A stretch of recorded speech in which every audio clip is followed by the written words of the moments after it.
Hello, my friend. Welcome to part 3 of this series on how to shade basic shapes. Today we'll look at how to shade a cylinder step by step. This tutorial is great for beginners, and if you're more advanced, you will still get really valuable skills because drawing foundations are literally always relevant. Now, we will not be shading our cylinders to find art perfection. That's not the point here. That would take a really long time, and all the technical details of light and stuff will overwhelm you. So instead, I'm gonna share with you exactly the information that you need to know in order to shade your kawaii art effectively in any medium. If you're new here, a warm welcome. My name is Tatiana Denis, and on this channel I share step-by-step tutorials on how to draw kawaii art and how to monetize your creations using print-on-demand services. I love to share my best tips and tricks for drawing by hand and for drawing digitally. So if this is interesting to you, I invite you to subscribe to my channel using the button below. And I've also got a free mini course which you can grab right here. My students always ask me, how do I shade my kawaii art? So in response to this question, I have decided to create this series because learning how to shade basic shapes will help you shade anything you draw. Everything around us is made up of basic shapes. So today I'll be showing you how to do it using pencil and how to do it on the iPad. So let's get ready and let's draw. For shading the cylinder, I'm using regular drawing paper.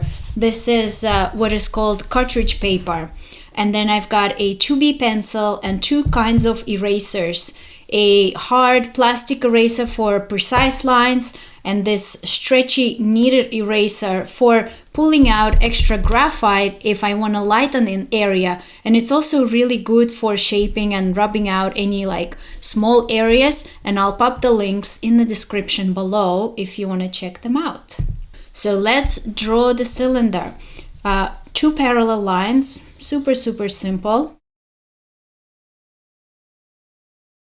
And then we're gonna draw an oval on top. So we're gonna draw an ellipse, and when you're drawing an ellipse, you wanna keep in mind that it's kind of symmetrical, and I always have this structure in my mind, this kind of crosshair structure, and it's gets pointy at the same rate, so an ellipse doesn't just go out and then turn like that. When you're drawing an ellipse, you want to make sure that it gets narrow at the same rate on all sides. So that's just a little lyrical interruption. If this helps you, you can draw a line here to help you with your ellipse. And mine came out super wonky, so that's okay. Just gonna fix it. The left side is actually pretty good, so I'm just gonna fix the right side. Perfect, so I'm gonna erase out the guideline and we'll draw the bottom. I recommend drawing the top of the cylinder first, and you'll see why, because that's actually going to inform how to draw the bottom. Now here's a trick. The cylinder is standing on the ground, but it's in perspective, and to draw a realistic cylinder, all you've got to do is make sure that your bottom arc is the same as the top. Now, in real life, because you're standing sort of above the cylinder, usually the arc will be just a little bit more curvy than the side. But again, I don't want to confuse you with all the technical details. In your illustration, that's really not going to matter. So if you like, you can make it a little bit bigger, or you can make it just the same as the top, and that will make your cylinder look realistic in perspective. So not only we're doing shading here, we're also learning a little bit about perspective, because it's all kind of related, right? This is all a two-dimensional way to describe a three-dimensional world, and it really is magic. Okay, so we've got the cylinder, we've got our light source. Let's say the light is coming from here, and we're gonna shade it. If you remember from the previous lesson on how to shade a cube, we talked about how the top plane will have a certain, the top plane will be the lightest because it's catching the most light. I'm gonna take a shortcut and smudge it out with the tissue so it looks nice and smooth. And then this whole panel, this entire panel, is gonna be a little bit darker, right? Because it's facing away from the light. I got some markers here because marker is essentially a cylinder. So you can see that the top portion is pretty much in light and everything here is turning away from the light and it gets darker. So let's express the same in our drawing.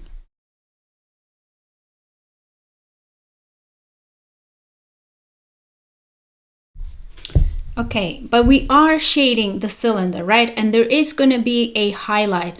And in fact, the shinier your surface, the more contrast there's going to be, meaning the darker area will be darker and the lighter area are going to be lighter. So we are going to pull out this graphite here and we're going to call it a highlight.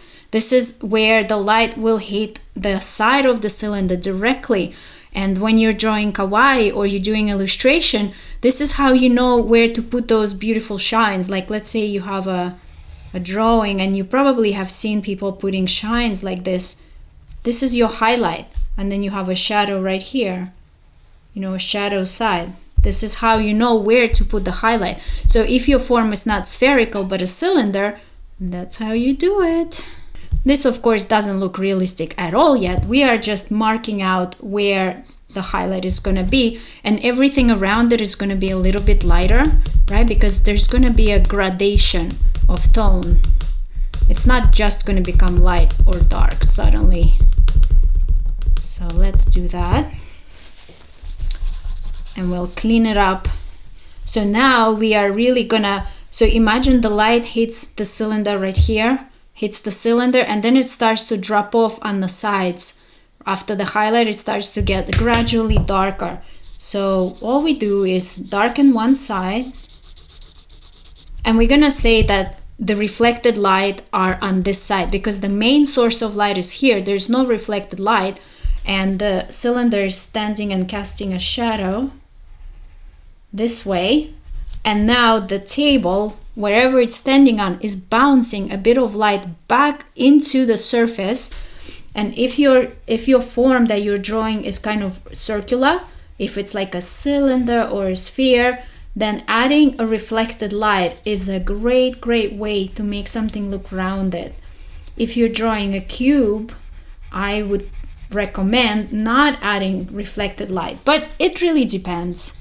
It depends on the situation. But if we're talking about basics, that would be my recommendation. So because there's a bit of reflected light, I'm gonna shade, but I'm gonna leave a little bit of a light band on the side. And I'm just lifting up the pressure a little bit to make my strokes lighter and lighter and lighter. At this point, it's kind of a dance. You know, it's like add a little, take away a little, wherever looks right. But you know, when you know the principles of how the light travels, you know where to add and where to take away. And where you see something is not looking right, meaning it's not looking as rounded as you would like it to be, then you know why. You know, at least you have a framework to help you understand how to fix it.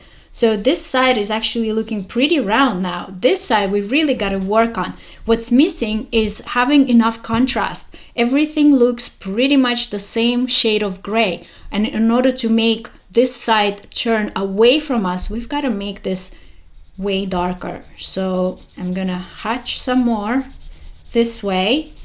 And now I'm gonna start to build up the tone, you know, build up the darkness by actually shading the other way. A 2B pencil is not a very dark pencil, so I kind of like to have, not to like have a very soft pencil. So I'm going in different directions to build up the tone. Okay, this is starting to look way more rounded now. I'm kind of creating these little bands, but that's okay. This is where it becomes more cosmetic, right? We are describing the form already accurately. You can see it's a three-dimensional cylinder. Now, you know, you can start to smooth it out way more and make sure it's all even. and stuff like that. But something to really keep in mind is to not make your reflected light too light. This is a very common mistake because it is surrounded by dark tones already. This is pretty dark, this is pretty dark. It's gonna, like, this tone is way darker than this, even though they look the same. So especially when you're drawing digitally and you just color drop, it's really important to make sure that your reflected light is not too light in order for it to look realistic.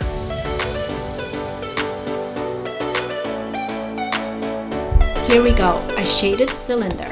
Now let's see how to do the same thing in Procreate. Here is Procreate, and let's shade our cylinder in Procreate. First, I'm gonna take a Derwent brush, which is a free brush that comes with Procreate, and I'm just gonna sketch out the cylinder like we did on paper, very roughly. Put my ellipse up here, and then put another curved line down here, making sure that the bend of this line is at least the same as the one up here, or a little bit more is okay, but not less. Okay, so that's my cylinder. Let's shade it. So we said that the light is coming from here. So this plane is going to be lighter. This is all going to be a little bit darker. So that's going to be step one. I'm going to make a new layer, put it below the outline so that I can still see the outline. And I'm going to grab a light gray sort of color, and I will be using a monoline brush, which is another brush that comes with Procreate for free. So here we can actually use the Procreate's quick shape feature. So I drew my ellipse, and then I keep holding the pencil to let Procreate complete it. And if I put my finger down, it'll lock it in place. So then we can get a proper ellipse perfectly. You see? And then I'm going to fill it with color. Boom. Now I'm going to make a new layer, and I'm going to put it below the ellipse so I don't have to make sure I get the top perfectly right. And I'm going to fill it with a darker tone, a slightly darker tone. So again, I can use the autocomplete. If I keep holding the line, it'll turn perfectly vertical. There we go. And I can still edit it further if I want to move it around. As you can see, my sketch was a little bit shaky. That's okay. And then the same thing here. And then even at the bottom, I can actually have Procreate complete the curve for me. Something like that. Clean up the edges. And now if you're going to be using the color drop, you've got to close the shape, because if I don't, it floods the entire space. So even though I don't see this part, I'm still going to just close it underneath. So now I don't need the sketch anymore. I can take that off, and it looks okay, but it doesn't yet look like a cylinder that we want, right? So let's right away put that cast shadow, because that's going to help us do everything else. So I'm going to make another layer, put it below all my other layers, and I'm going to grab an even darker gray and put in that cast shadow. And again, I need to close it in the back so I can color fill it. Okay, this is starting to look like a decent, cylinder already. And all we did is put in 3 tones, right? That's the magic of understanding the 3-dimensional shape. But now we're gonna add the highlights and add the shadows, and it's gonna look really epic. So I'm gonna make a new layer. I'm making a new layer right on top of this guy right here, because I'm going to be drawing on top of it the highlights and the shadows, and then I'm going to use this Gaussian blur feature to smooth out all of the colors. So let's try with white and see what we get. So let's say this is my highlight, and then we'll get that really dark gray, and we'll put in the shadow side right here. And I know I went way out of the cylinder. That's fine, because what we're gonna use is a feature called clipping mask. So what clipping mask will do, where are you, clipping mask?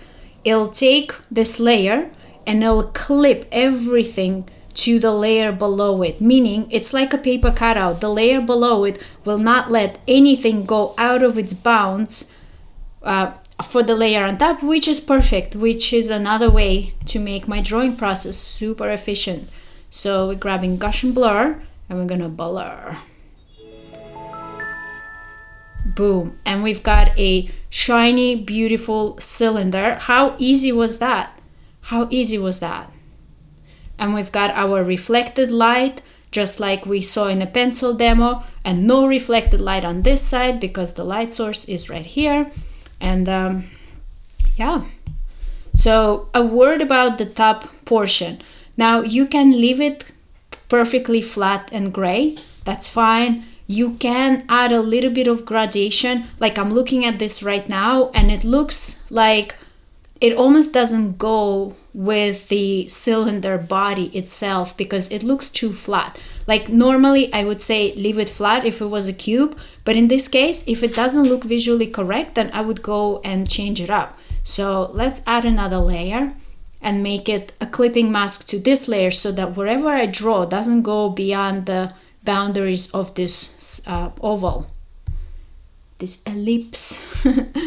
And I'm gonna grab another free brush that comes with Procreate called soft brush. It's just soft, you know, let's see, just a soft line, and I'm gonna make it maybe so I'll try making it lighter on this side and a little bit darker on this side because the light is coming from this side and maybe it's hitting the top plane a little bit more and dropping off.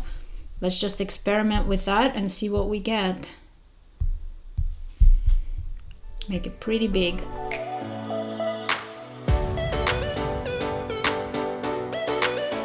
Just a little bit of variety will help. And then maybe the other side I will do dark.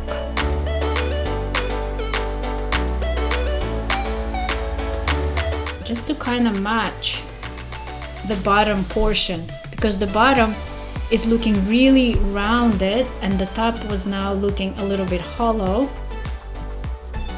And then you can erase it. You can also erase with a soft brush if you want to get the same effect.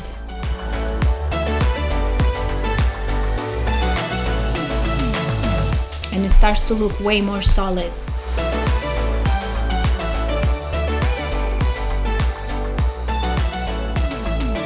Now I am getting carried away.